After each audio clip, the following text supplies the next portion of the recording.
వైఎస్ఆర్ జిల్లా Vempalli ZP high స్కూల్లో physics అధ్యాపకుడు Gurunath Reddy వీరంగం సృష్టించారు. అదే పాఠశాలలో పనిచేస్తున్న అంజలిదేవి అనే టీచర్పై దాడి చేశారు ఆయన. పిల్లలకు క్లాసులు తీసుకునే విషయంపై కొంతకాలంగా ఇరువురి మధ్య గొడవలు జరుగుతున్నాయి. శుక్రవారం స్కూల్కు వస్తున్న సమయంలో కారులో వచ్చిన గురునాథ్ రెడ్డి హారన్ కొట్టకుండా ఆమెను భయపెట్టే ప్రయత్నం చేశారు. ఎందుకలా చేశారని ప్రశ్నించినందుకు పాఠశాలకు వెళ్లిన తర్వాత అంజలిదేవిపై దాడి చేశారు గురునాథ్ రెడ్డి. బాధితురాలి ఫిర్యాదు మేరకు కేసు నమోదు చేసిన పోలీసులు పరారీలో ఉన్న నిందితుడి కోసం గాలిస్తున్నారు.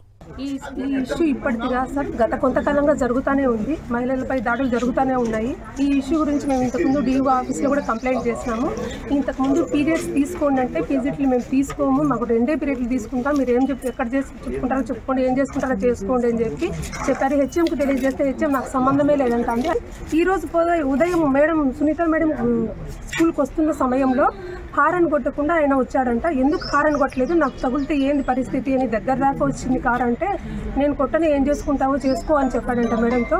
ఇంతలోకి ఆయన వచ్చి ఎట్లా కొడతారు సార్ అని ఒక హిందీ మేడం నాగాంజలి మేడం పోయి అడిగితే మీరు ఇద్దరిది ఎక్కువైతుంది, ఏదో పరుష పదజాలం వాడాడు సార్, ఏదో మీ మహిళలకైతే మీ మిస్సెస్లకైతే ఇట్లా జరిగితే ఊరుకుంటారా అంటే చెప్పుతూ కొడతానంటే ఈ మేడం కూడా నువ్వు కొడితే నేను కొట్టనా అని అన్నది.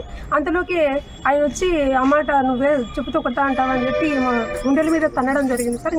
ఇంకొక మేడం ఈ మేడం ఇడిపిస్తుంది గట్టిగా అరిచే కొద్దీ మిగతా టీచర్స్ అందరూ వచ్చి ఇంకొక మేడం మెడ పట్టుకొని దబ్బేయడం జరిగింది. మరింత సమాచారాన్ని అందిస్తారు మా కరెస్పాండెంట్ శ్రీనివాస్. చూస్తూ ఉన్న బాధితురాలు లెక్చరర్ మాట్లాడటాన్ని ఎప్పటి నుంచి ఈయన ప్రవర్తన ఇట్లా ఉంది, గతంలో కూడా ఇట్లాంటి సంఘటనలు ఏమైనా జరిగాయా, ఏం చెప్తున్నారు వాళ్ళు?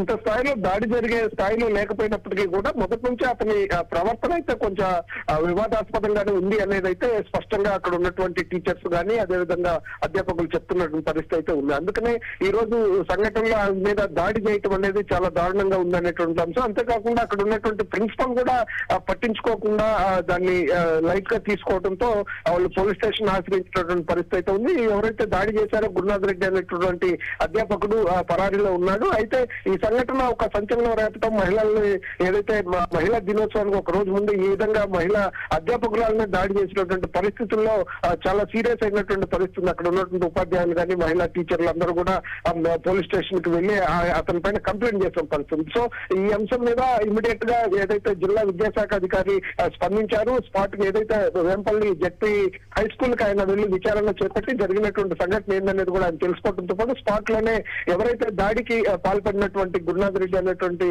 టీచర్ ని ఏదైతే అధ్యాపకుడిని ఇమీడియట్ గా సస్పెండ్ చేస్తూ ఏదైతే నిర్ణయం తీసుకోవడం జరిగింది. అంతేకాకుండా అక్కడ ఉన్నటువంటి ప్రిన్సిపల్ కూడా ఇంత గత కొన్నాళ్ళుగా ఇలా అతని ప్రవర్తన వివాదాస్పదంగా ఉన్నప్పటికీ కూడా అక్కడ ఉన్నటువంటి ప్రిన్సిపల్ ఎటువంటి చర్యలు తీసుకోకపోవటం మీద కూడా ఆయన మండిపడినటువంటి పరిస్థితి. ఇట్లానే కొనసాగితే భవిష్యత్తులో ఆయన మీద కూడా చర్యలు తీసుకోవాల్సి వస్తుందని చెప్పేసి ప్రిన్సిపల్ మీద కూడా సీరియస్ గా వార్నింగ్ ఇచ్చినటువంటి పరిస్థితి అయితే ఉంది. మొత్తం మీద అయితే ఇతని వివాదాస్పద వైఖరి మహిళా టీచర్లు అదేవిధంగా అక్కడ ఉన్నటువంటి అధ్యాపకులు ఎవరైతే ఉన్నారో వాళ్ళందరూ కూడా తీవ్ర స్థాయిలో నిరసన వ్యక్తం చేశారు. పోలీస్ స్టేషన్ ఇప్పుడు కేసు నమోదైంది, అతని కోసం గాలిస్తున్న పరిస్థితి అయితే ఉంది. Right, thank you Srinivas.